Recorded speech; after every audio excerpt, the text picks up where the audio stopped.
안녕하세요. 오늘은 걷는 사람 하정우를 읽으면서 건강과 미래에 대해 보도록 하겠습니다. 이 책의 저자는 여러분이 아시는 하정우 맞아요. 트리플 천만관객 배우, 암살, 신과 함께 죄어벌, 신과 함께 인과연, 이 세 편의 영화로 관객 1천만 명을 넘겼죠. 영화 흥행파워에서 황정민, 송강호 씨를 제치고 1위.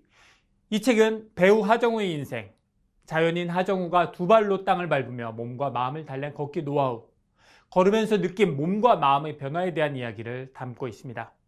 걷기 교주로도 불리는 하정우 씨와 함께 우리가 왜 걸어야 하는지, 어떻게 걸을지에 대해 같이 생각해 보도록 하겠습니다.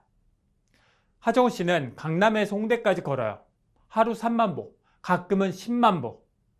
1만 보가 어느 정도인지 궁금해서 측정해 봤더니 제가 빠르게 걸으면 1만 보가 9km, 약 80분 걸리고 제 아내는 1만 보가 6.7km, 약 2시간 걸리더라고요.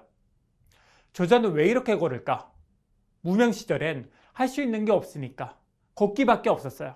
연기를 보여줄 사람도, 연기할 무대도 없는 절망 속에서 세상을 원망하고 있긴 싫어서 걸었고, 지금 성공해서는 너무 바쁜 가운데도 자신의 정신건강과 신체 건강을 유지하기 위해서 걸어요. 먼저 기분 전환. 저자는 기분에 문제가 생기면 걸어요. 문제 없는 날도 없고 고민 없는 날도 없으니까 거의 매일 걷는 거죠. 고민이 그를 짓누르기 시작하면 모르겠다, 일단 걷고 와서 마저 고민하자 라는 생각으로 걸어요. 걷는 동안 고민의 무게가 가벼워지고 걷고 들어오면 배가 고파지니까 식사 후 샤워하면 기분이 전환돼서 걷기 전에 심각해 보였던 고민이 대수롭지 않게 느껴져서 금방 골아떨어지고 수면의 질이 높아지죠. 다음으로 체중 관리. 하정우 씨는 체중이 늘면 걸을 때 발목, 무릎, 골반, 허리까지 타려로 아픈데 이럴 때 꾸준히 걸으면 이런 통증이 풀리고 거기에 식사량까지 조절해주면 한 달 만에 살이 빠진대요. 체중 감량에 가속도가 붙어 다이어트의 재미를 느낄 수도 있으니까. 그리고 그는 걸을 때 하중이 느껴지지 않는 가뿐한 상태를 유지할 수 있대요. 이런 글을 보면 멸치의 꿈은 걷기를 좀 줄여야 하나 고민이 되죠. 마지막으로 저자는 말해요. 걷기란 그에게 자신만의 호흡과 보폭을 잊지 않겠다는 다짐이라고. 하정우 씨가 왜 걷는지 알았으니 이제 그가 어떻게 걷는지 살펴볼까요? 먼저 한발떼기. 아침 운동을 결심했어도 침대에서 망설이게 되죠. 조금만 더 누워있자, 오늘 딱 하루만. 쉬고 싶다는 유혹을 어떻게 이기지? 아침 운동이 장점으로 스스로를 설득하나? 아니죠. 피곤해 죽겠는데 이런 합리적 설득은 안 먹혀요. 단순한 행동이 바로 직방.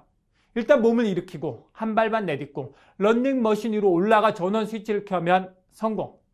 이 한 걸음이 다음 걸음을 부르니까. 5,000보부터 1일 10,000보 걷기. 이건 미국 심장학회에서 심장질환 예방을 위해 권장하는 수치일 뿐 과체중인 사람이나 초보자에게 10,000보 걷기는 무리죠. 과체중인 사람이 의지가 박약해서 걷기가 안 되는 게 아니라 과체중으로 인해 걷기가 너무 힘에 부친 거죠. 각자 자신에게 맞는 걸음. 예를 들어 5,000보부터 시작할 수 있죠. 무리한 목표를 세우고 포기하기보다 목표한 걸음수에 도달하며 걷기 즐거움을 경험하는 게 우선이죠. 주변에 있는 가장 가까운 길을 걷는 것으로 시작해서 습관이 되면 힘들어도, 의지가 약해질 때도 걷게 되죠. 죽을 만큼 힘들어도 한 걸음 뗄 힘은 우리에게 남아 있으니까. 3,000보. 저자는 하루 3,000보를 걸으려고 노력해요. 아침 러닝머신, 도보 출퇴근, 엘리베이터, 에스컬레이터 대신 계단 걷기 등 생활 속 걷기를 실천하죠. 그리고 공원 걷기까지 아주 그냥 작정하고 걷는 거죠. 그런데 3,000보 걷기도 엄청난데 100,000보까지 도전하죠. 저자는 걷기 멤버들과 하와이에서 하루에 100,000보 걷기를 도전해요. 100,000보는 84km 정도, 보통 걸음으로 약 20시간. 그는 새벽 5시부터 걷기 시작했는데 7,000보를 넘으며 고통이 극에 달하자 생각하죠. 하와이까지 와서 내가 이 짓을 왜 하지? 100,000보 걸어서 뭐 하자고? 대체 이게 무슨 의미야? 사실 그는 하와이에서 100,000보 걷기라는 목표를 설정하고 목표를 향해 나아가다가 힘이 드니까 포기해도 되는 이유를 찾던 중에 100,000보 걷기의 의미라는 그럴듯한 핑계를 생각해낸 거죠. 하지만 그는 유혹을 이겨내고 결국 100,000보 걷기에 성공해요. 그리고 고백합니다. 다시 10만 보 도전할 엄두가 나지 않지만 포기하지 않고 끝까지 걸은 그날의 경험은 나의 자신감을 더해주었다고. 이것은 꼭 걷기에만 국한되는 게 아닐 겁니다. 힘든 순간이 오면 우리는 거창한 의미를 찾으려고 애쓰고 의미 없다 라고 변명하며 포기하려 하죠. 궁극적 의미를 들이대는 순간 모든 일은 헛되고 헛되잖아요. 건강과 미래 두 번째 시간 정리하겠습니다. 첫 번째, 한발 떼기가 가장 어렵죠. 운동이든 비즈니스든. 아침에 운동하기 위해 침대에서 일어나는 게 제일 어렵고 신발 신는 게 그 다음으로 어려운 것처럼 여러분이 아메이 미팅에 처음 나오기로 결심하고 내딛었던 그 첫걸음 얼마나 무거웠나요? 처음으로 아밍아웃 할 때 입을 떼기가 얼마나 어려웠어요. 여러분은 한발 떼기 성공했으니까 5,000보, 1만 보를 넘어 10만 보를 걸을 수 있을 겁니다.